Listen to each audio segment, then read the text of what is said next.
امیر مقام صاحب جاننا یہ چاہتے ہیں کہ نون لیگ میں جو اندرونی اختلافات ہیں وہ حل کرنے کے لیے کیا اقدامات ہونے چاہ رہے؟ خبریں یہ بھی آ رہی ہے کہ جب میاں نواز شریف کی واپسی ہوگی لنڈن سے تو پھر وہ 1 on 1 ملاقات کریں گے، کوئی دفتر بننے جا رہا ہے، کون کون ملاقات کرے گا اور کس کس طرح سے ان اختلافات کو ہینڈل کیا جائے گا؟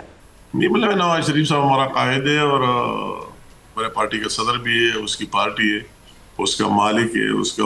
اونر ہے، تو اس میں تو کوئی نئی بات نہیں ہے کہ اس کو ملاقاتیں بھی کریں گے، لوگوں کے پوچھے بھی گے، ملکی افیئر کو بھی دیکھتے ہیں۔ اور آج جو شہباز شریف صاحب محنت کرتا ہے، جو آپ نے اپنے شروع انٹرو میں بات کی، جو ملک ہم یہ معاشی استحکام دے رہے ہیں، اور یہ بالکل ایک معجزے سے کم نہیں ہے۔ اگر بجلی کی قیمتوں کو دیکھ لیں، حالات میں ڈیزل پیٹرول کی دیکھیں، اگر آپ یہ دیکھ لیں کہ مہنگائی کی شرح کو دیکھ لیں کہ ایک سال پہلے 38% تھا اور اس کو 2.5 اور 1.5% پر لانا، اگر وہی شرح سود کو دیکھ لیں کہ 22% سے 12 پر لانا، انویسٹر کو دیکھیں جو باہر سے آ رہا ہے، اوورسیز کی وہی ریمیٹنسز کو دیکھیں کہ جتنے امیر صاحب سیاسی استحکام کے لیے سابق وزیر اعظم میاں نواز شریف کا کیا رول دیکھ رہے ہیں؟ نواز شریف صاحب کا انپٹ رہا ہے اور انشاءاللہ تعالیٰ آئندہ بھی رہے گا۔ جی، سیاسی استحکام کے لیے سابق وزیر اعظم میاں نواز شریف کا کیا آپ رول دیکھ رہے ہیں اب جب وہ واپس آئیں؟ نہیں، مطلب اس سے لوگ بہت توقع رکھتے ہیں اور یہ ہماری خواہش ہے اور اس کی اپنی ذاتی بھی خواہش ہے کہ جو بلوچستان میں حالات ہے اس میں بھی وہ اپنا انپٹ دے دے، اور وہی جو ان کی لیڈرشپ ہے، انہوں نے ماضی میں بھی اتنے بڑے بڑے فیصلے کیے جو کوئی نہیں کر سکتا تھا کہ مسلم لیگ کی میجارٹی ہوتے ہوئے وہ نیشنلسٹ پارٹی کو، مالک صاحب کو چیف منسٹر بنایا کہ یہ چیز جو بلوچستان کی اساسی محرومیوں کی بات ہوتی ہے یہ ختم ہو جائے۔ وہی 2013 میں جب پی ٹی آئی کی سنگل میجارٹی نہیں تھی، وہ 3-4 پارٹیاں مل کر انہوں نے گورنمنٹ بنائی۔ ہم بھی بنا سکتے ہیں دوسرے پارٹیوں کے ساتھ مل کر، مگر نواز شریف صاحب نے کہا کہ ان کو لارجسٹ پارٹی ہے، ان کا حق ہے کہ وہی بنا۔ مولانا صاحب سے کیا بات چیت کا سلسلہ شروع ہوگا نواز شریف صاحب کا؟ کس کے ساتھ؟ مولانا فضل الرحمان صاحب کے ساتھ؟ نہیں، مولانا فضل الرحمان صاحب کے ساتھ اس سے پہلے بھی دوستی اور تعلق ہے، اور مولانا فضل الرحمان صاحب کے بارے میں یہ کہوں گا کہ اس نے کبھی بھی جو ملکی نیشنل انٹرسٹ کی بات آئی تو ہمیشہ پھر اس کے ساتھ رہے، وہی لائن ڈرا نہیں کہے کہ ملک کا جو بھی بننا ہے خیر ہے۔ اسی دن جو آپ دیکھ رہے ہیں اس کے میٹنگ میں بھی بیٹھا رہا، 1 گھنٹہ تقریر بھی کی، اپنا انپٹ بھی دیا۔ اس وقت تو مولانا صاحب پی ٹی آئی کے ساتھ بیٹھ کر الائنس بنانے کی تیاریاں کر رہے ہیں۔ نہیں،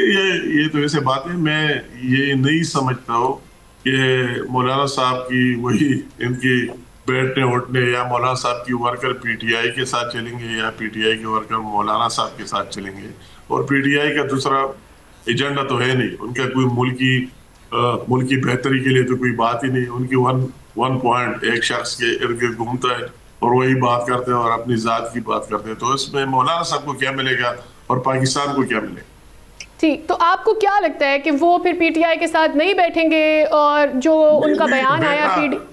جی بیٹھنا اٹھنا اور بات ہے، مگر میری ذاتی رائے، میں بھی رانگ میں نہیں، مگر میرے ذاتی ایکسپیرینس رہا ہے اور میرا ذاتی رائے تو کبھی ان کی اس طرح الائنس نہیں بنے گی جو میں دیکھ۔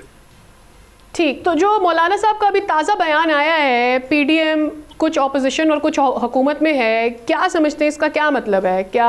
آپ سے بات کرنے کے لیے تیار ہیں یا کچھ اور؟ نہیں، مولانا صاحب کے ساتھ تو ہماری بات ختم ہی نہیں ہوئی، کٹی نہیں، کسی سٹیج پر ہر وقت ہماری لیڈرشپ مولانا صاحب کے ساتھ رابطے میں رہتا ہے، کوئی اس طرح ایسا بات نہیں، اور ہم ماضی میں بھی ایک ساتھ پی ڈی ایم کی گورنمنٹ میں بھی ساتھ بیٹھے اور ایک نزدیک تعلق ہے، اور کسی وقت آپ ہر وقت ساتھ بیٹھ سکتے۔ 26ویں آئینی ترمیم کو دیکھے کہ اس میں پی ٹی آئی نے بالکل بائیکاٹ کر دیا، اس کا حصہ نہیں بنے، مگر مولانا صاحب ملکی مفاد کو مد نظر رکھتے ہوئے اس کا حصہ بھی بن گیا اور اس کی پاس کرانے میں دوبارہ برج بن سکتے ہیں پی ٹی آئی کو آپ کے ساتھ ایک پیج پر لانے کے لیے مولانا صاحب اور نواز شریف کیا اس میں کوئی کردار ادا کر سکتے ہیں؟ نہیں، وہ مولانا صاحب میں نہیں سمجھتا ہوں، اس کا اپنے ترجیحات ہے، ان کی ترجیحات سے مولانا صاحب کو کیا ملے گا اور پاکستان کو کیا ملے گا، ان کی وہی ملک کی بات تو ان کے ساتھ ہے ہی نہیں۔ سبسکرائب کریں اور بیل دبائیں تاکہ کوئی خبر رہ نہ جائے۔